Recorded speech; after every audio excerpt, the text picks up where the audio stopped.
So to recap for you, I decided that I needed to bring the beach to the suburbs, and I made a meditation area for which my children destroy. But out here, I created a healing grid. And this healing grid I created with intention to not only learn about the crystals themselves, but to honor them in a place where they are outdoors and receiving the sun and the moon light for the purpose of the sun being very energetic and very warm, and the moon being very nurturing and very soft. So in the center, I connect this with I call them connectors because they are usually one of the crystals that I've chosen. And I just use a double terminated quartz that I happen to bond with, and I find that specific one, and I will usually use it to connect them. In connecting, in my eyes mind, I will form a line to it and continuously make that line connect all of these crystals while I'm praying. And usually if there is a specific person who needs the healing, I will place in the center a note, their name, their birth date in an envelope so that this grid can go to them. I will usually sit across, I will think of the person, and I will send Reiki, which to me is in a form of sending white light in a swirl with hearts within it, because Reiki is love and white light.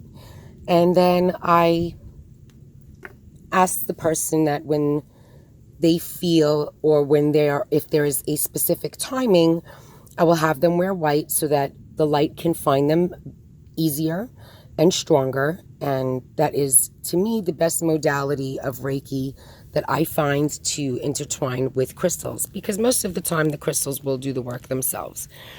As you can see, I've chosen a large array of crystals, more geared in this towards colors and the healing element that I wanted with each one. All of these crystals are waterproofed, we'll call. They do not melt, except for the selenite, which selenite, with due time, the selenite wands, they actually will begin to disintegrate because they do not hold. This is why you do not use selenite in crystal water. It is one of the crystals that actually does melt. But I still tend to use them because I feel that selenite itself has a salt element. And to me, salt is a conductor, which it is anyway. But that's the essence that I want from it. I just rinsed my grid off so that it would be a little bit clear. Usually it's very cloudy with sand. And sand also has its own healing element. So this is another crystal grid that I made. And this crystal grid is for someone, a good friend of mine, who is suffering right now with brain cancer, and they biopsied it. And so I created this grid for the healing process for them, since they had just gone through surgery. This is citrine quartz, malachite. There's so many different things in here. You have green kyanite, blue kyanite, rhodochrosite, citrine over there. There is lepidolite. There's so many different elements in this. And these elements I put in here because each one of them pertains to a healing of the brain. So I didn't go according to colors, as you can see. And I used actually a square grid underneath, but it's actually in a form of a circle. So I kind of let my intuition guide me when I create my grids. Mostly I will research and make sure that if it's pertaining to a certain ailment, that the crystals hold a healing element for it.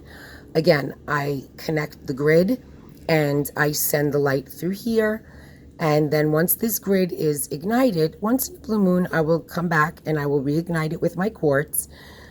But for the most part, this grid will remain in its place, considering that my friend is still going through a lot of issues, which he just received a new MRI, and so far it has not returned.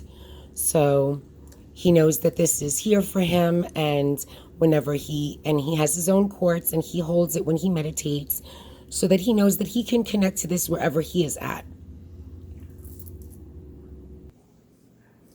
So these are what I call my babies. My babies are the crystals that I take with me when I go to do healings on others, and I work with these the most. This is my favorite ones. I do use them in a order of the chakras, where this would be my first one in the groin area for grounding. Then I come up to the sacral chakra. Then I come into the solar plexus. I then come into the heart chakra. I then work with either or, depending on the healing. This is my two blues.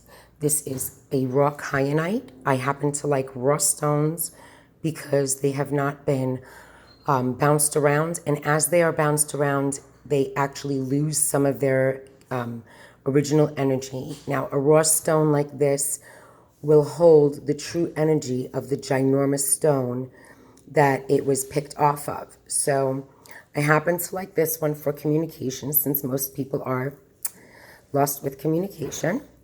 And then I use my amethyst. I happen to love this amethyst. This is a chevron amethyst, so it has some black in it, which makes it a little bit stronger. And this is for the third eye. I will usually place this on the third eye. And then whichever the person, maybe this will be for the crown chakra, since this is actually an awakening stone for angelic messages, opening the mind. And I happen to like this one very much. And if I feel that that's not what they need and they don't want to connect, I will use a tumbled white quartz. I also usually use Reiki. So underneath my table, when it is here, I have Reiki symbols that coexist with each chakra.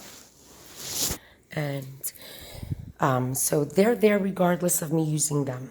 Over here, I also have a few stones. These are different kinds of lepidolite.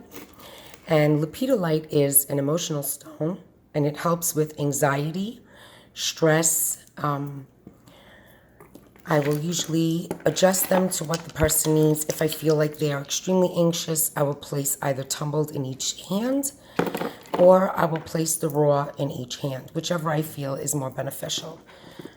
This is actually a ruby. You can see they can get pretty costly.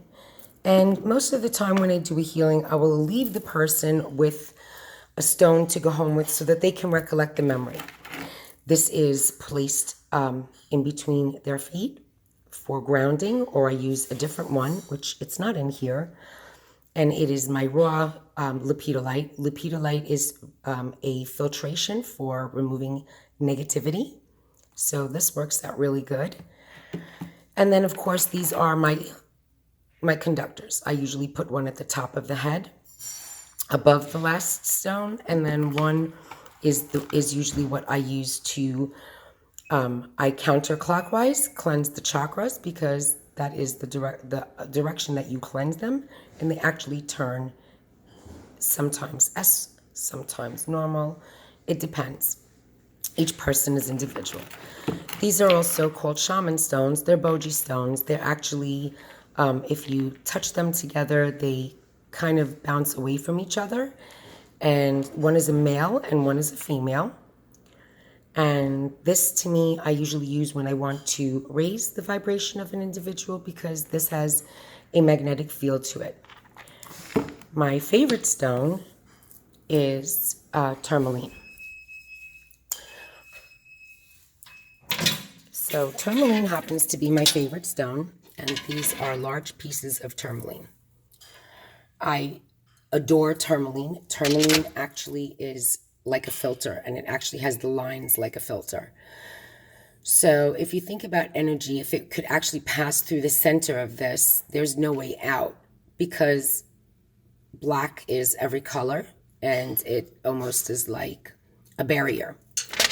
I have tourmaline in every corner of my home, on each door, so that all four corners are guarded, so that if anybody should enter this home, they leave their negativity at the door. And this way the negativity doesn't come into my home or into my sacred space. I want to discuss with you also these selenite towers, which are super important because selenite towers actually amplify energy. So whether you have large ones or whether you have little ones like I showed you before, the little sticks on my other grid, they actually have a way to amplify every stone that you have. So if you decide to use a stone and you want it to become more energetic, there are two ways to do so. So let's say I wanted to use the spotted one. I would use it together with the selenite.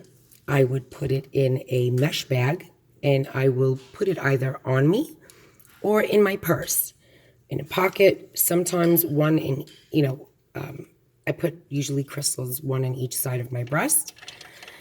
And when I usually give it to men, I tell them to put one in each pocket of theirs, because women think more with their hearts, and men usually do think first with their groin. It is egoistic, and that's where they hold their strength, and our hearts are where women hold their strength.